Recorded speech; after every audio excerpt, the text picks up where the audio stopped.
नमस्कार, अनीताज़ नवाबी किचन में आपका स्वागत है। आज मैं आपको देखिए बर्गर टिक्की और बर्गर बनाने की बहुत ही अच्छी रेसिपी दे रही हूँ। आप मार्केट से खाते होंगे, लेकिन आप एक बार घर में बना के देखिए। ये हेल्दी भी रहता है और टेस्टी भी रहता है। तो इसके लिए सबसे पहले मैंने अदरक, हरी मिर्च और लहसुन लिया है और उसको हमने पीस लिया है। और अब हम पीस के अदरक लहसुन थोड़ा निकाल लेंगे और बाकी के मसाले में हम धनिया डाल के और थोड़ा सा नमक डाल के जो है चटनी बनाने की तैयारी कर रहे हैं।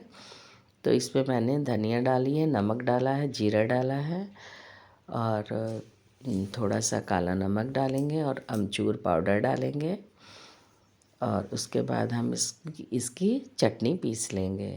और इसमें थोड़ा सा पुदीने की सूखी पत्तियां भी मैंने मिलाई हैं, जो मेरे पास पहले से रखी हुई थी।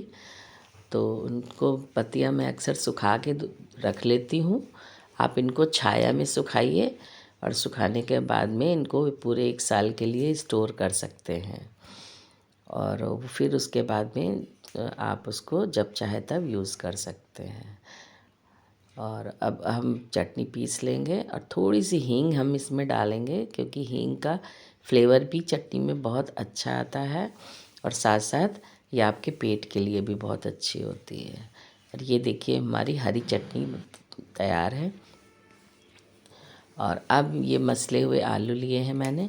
इसमें मैं थोड़ा सा काली मिर्च डाला है, अदरक लहसुन और मिर्च का पेस्ट डाला है और उसके बाद में मैंने बेसिक मसाले जो भी पड़ते हैं आप सब डाल दीजिए। तो थोड़ा मैंने जो है सारे नमक और लाल मिर्च, थोड़े थोड़े मसाले मैंने सारे इसमें मिला दिए हैं। और मिलाने के बाद में हम इनको अच्छे से मिक्स करेंगे। और मिक्स करने के बाद में हम इसमें थोड़े से ब्रेड क्रम्स मिलाएंगे। ब्रेड क्रम्स अगर आपके पास ना हो तो आप थोड़ा सा फ्रेश ब्रेड लीजिए और उसको मिक्सी में डाल के पीस लीजिए। और पीसने के बाद में आप इसी में मिला दीजिए। तो मेरे पास ब्रेड क्रम्स रखे रहते हैं, या जो आगे और पीछे की ब्रेड होती है उसको मैं सुखा के रख लेती हूँ और उसके बाद में उसको मिक्सी में पीस के इस्तेमाल करती हूँ। तो ये देखिए मैंने जो है सारी चीज़ें मिक्स करके अब इसको अच्छे से बाइंड कर लिया है। तो ब्रेड क्रम्स डालने का ये फ़ायदा होता है कि टिक्की की बाइंडिंग अच्छी होती है और उसके अलावा टिक्की बहुत ही कुरकुरी बनती है। और अगर आप चाहें तो थोड़े से ब्रेड क्रम्स ऊपर से भी लगा सकते हैं, इससे टिक्की का कुरकुरापन और भी बढ़ जाता है। और इसी तरह से हम सारी टिक्कियाँ बना के रख लेंगे जिस साइज़ की मुझे चाहिए।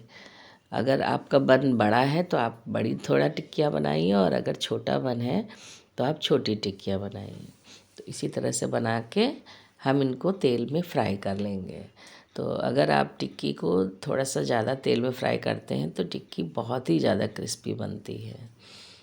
और इसी तरह से आप सारी टिक्कियाँ एक एक करके फ्राई कर लीजिए और दोनों तरफ से उलट पुलट के सेकिए और बहुत ही कुरकुरी हो जाएंगी। और उसके बाद में आप उनको निकाल लीजिए।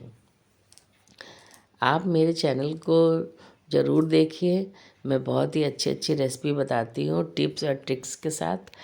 तो अगर आप मेरे टिप्स और ट्रिक्स फॉलो करते हैं तो आपको बहुत ही अच्छी रेसिपी मिलेगी और आप जो भी बनाएंगे बिल्कुल बढ़िया बनेगा, कोई भी प्रॉब्लम नहीं आएगी। और अगर आपको कोई प्रॉब्लम आती है तो आप मुझे कमेंट सेक्शन में मेंशन कर सकते हैं। और अब मैंने सारी टिक्कियाँ तल के रख ली हैं और ये मैंने बन लिए हैं। इनको मैंने बीच से दो दो हिस्सों में काट दिया है।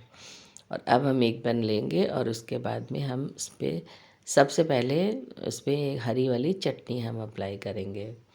हरी चटनी लगाने के बाद में ये देखिए मैंने हरी चटनी खूब बढ़िया से लगाई है ताकि थोड़ा सा बर्गर आपका चटपटा बने।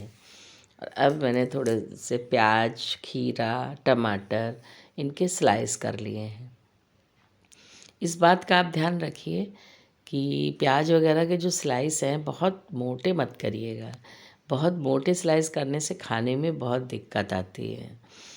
तो इसी तरह से पतले पतले स्लाइस करिए और उसके बाद में आप चटनी के ऊपर इन प्याज के लच्छों को और खीरे और टमाटर को रख लीजिए।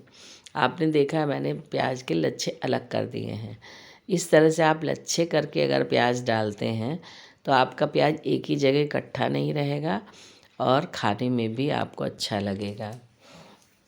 इसी तरह से टमाटर के भी मैंने स्लाइस कर लिए हैं पतले पतले। तो हम इसमें अपनी आवश्यकता के अनुसार से स्लाइस लगा लेंगे, चाहे वो प्याज हो, टमाटर हो या खीरा हो। अगर आपके पास खीरा नहीं है तो स्किप कर सकते हैं। और अब देखिए मैंने इसमें चटनी के ऊपर ही ये प्याज, खीरा, टमाटर सारा असेंबल कर दिया है। और अब हम दूसरी साइड फिर वो टमाटो केचप लगाएंगे और इसको मैंने टिक्की को उसी प्याज के ऊपर रख दिया है।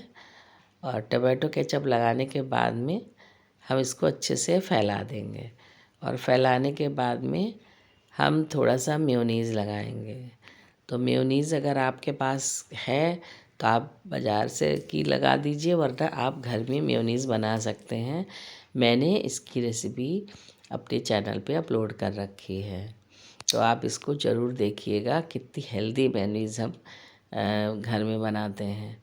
और इसी तरह से फिर दूसरा पार्ट लेके उसको कवर कर देंगे। और कवर करने के बाद में हम एक तवा चढ़ाएंगे और उस तवे में हम बटर डालेंगे। बटर डालने के बाद जब बटर मेल्ट हो जाएगा तो उसी में हम अपना बर्गर सेक लेंगे। आप बर्गर सेक के खाते हो तो बहुत ही टेस्टी लगता है। तो अगर आप मेरी बात माने तो आप इसको सेक के ही खाइएगा। तो ये देखिए मैंने एक साइड रख दिया है और इसके बाद में हम इसको जब थोड़ा सा नीचे सिक जाएगा तो हम इसको पलट के दूसरी साइड भी सेक लेंगे। और इसी तरह से उलट पुलट के आप दोनों साइड सेक लीजिएगा। तो ये बर्गर खाने में बहुत टेस्टी लगेगा, अमेजिंग टेस्ट आता है इसका। आप एक बार मेरे तरीके से बना के देखिए तो आपको वाकई पता चल जाएगा कि हाँ ये बर्गर कितना टेस्टी बना है और आपको मार्केट से खाने की ज़रूरत भी नहीं पड़ेगी। तो एक बार मेरी रेसिपी को फॉलो कीजिए। और आप मुझे हमेशा कमेंट नहीं करते हैं, तो इस बात के लिए मैं बार बार आपको बोलती हूँ कि मुझे कमेंट में बताइए कि मेरी रेसिपी आपको कैसी लगी और आपने बनाई कि नहीं बनाई। तो इस बात का ज़रूर ध्यान रखें। और अब ये देखिए ना बर्गर मेरा तैयार है और आप खाइए, खिलाइए और अपने अनुभव मुझसे शेयर करिए। नमस्कार।